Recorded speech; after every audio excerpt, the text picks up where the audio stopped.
नमस्कार दोस्तों, स्वागत है आपका देश दुनिया की बड़ी खबरों में। आज की सबसे बड़ी खबर जयपुर से। एमआईएम प्रमुख असदुद्दीन ओवैसी ने रविवार को जयपुर में पार्टी कार्यकर्ताओं को संबोधित किया और लोगों से अपील की है अगर वो नफरत और असमानता और भेदभाव से आज़ादी चाहते हैं तो उनकी पार्टी को वोट दें।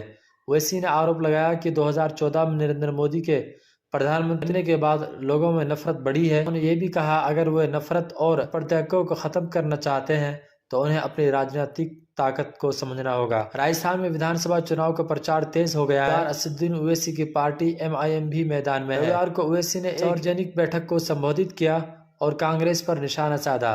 उन्होंने पूछा अगर आप लोग बीजेपी को वोट नहीं देते तो फिर वो पार्टी सफल कैसे हो जाती है। ओवैसी ने आगे कहा राहुल गांधी, अशोक गहलोत भी पीएम मोदी को अपना हीरो मानते हैं। रविवार को ओवैसी ने पार्टी कार्यकर्ताओं की भी मीटिंग ली और चुनाव से जुड़ी तैयारियों का फीडबैक लिया।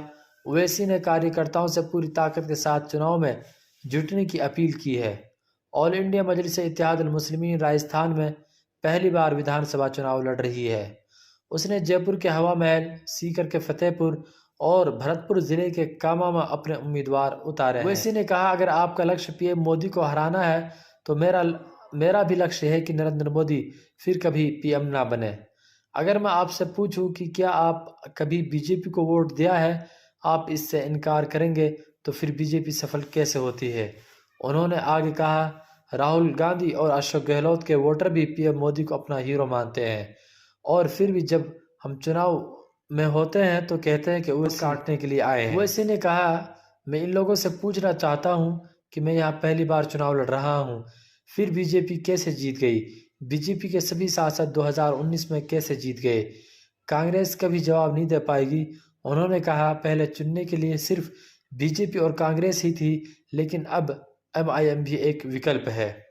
ओवैसी ने कहा अगर आप नफरत से आज़ादी पाना चाहते हैं, हिस्सेदारी और समानता पाना चाहते हैं, भेदभाव खत्म करना चाहते हैं और भाईचारा मजबूत करना चाहते हैं तो एमआईएम को वोट दें।